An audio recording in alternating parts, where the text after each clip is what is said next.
Hello everyone, welcome back to my channel. Today, we're taking a trip down memory lane with a phone that once ruled the Android world, the Samsung Galaxy S7.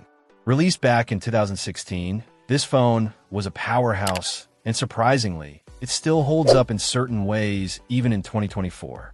We're looking specifically at the 32GB Verizon wireless variant. So let's dive in and see if this classic still has some life left. One of the first things you'll notice about the S7 is its compact size. That 5.1-inch QHD Super AMOLED display, with its 1440 by 2560 resolution, is still incredibly sharp and vibrant. Yes, bezels are larger than what we're used to today, but there's a certain charm to that classic design. Plus, that Corning Gorilla Glass 4 offers some decent protection, though it might not be as tough as the latest Gorilla Glass Victus.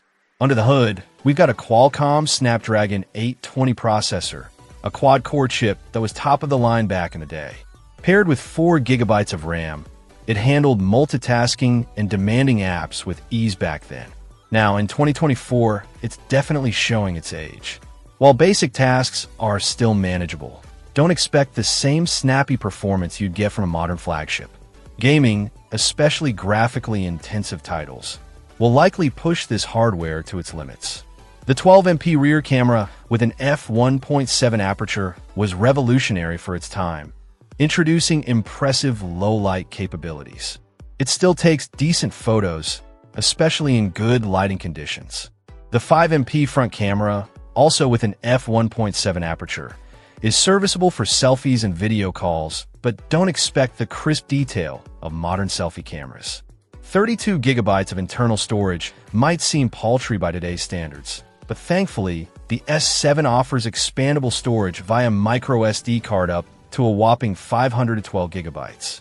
This is a lifesaver if you plan on storing lots of photos, videos, or music. The non-removable 3000 mAh battery is another area where the S7 shows its age. Expect to charge it at least once a day, maybe even more with heavy usage. Running Android, this particular model is tied to Verizon Wireless. While it might not have the latest Android version, the core functionality is still there. You'll be able to access most apps and services, though compatibility with newer apps might be an issue down the line. So, who is the Galaxy S7 for in 2024? It's certainly not for the power user or someone looking for the latest and greatest features. However, if you're on a tight budget, prefer a smaller phone, or simply appreciate classic tech, the S7 might be a surprisingly good option. It's a testament to Samsung's design and engineering that this phone is still functional and even enjoyable to use in certain contexts. Just be prepared for some performance limitations and shorter battery life compared to modern smartphones. If you can find one at a good price, the Galaxy S7 might just surprise you. Check out the video description for updated price. And thank you for watching this video.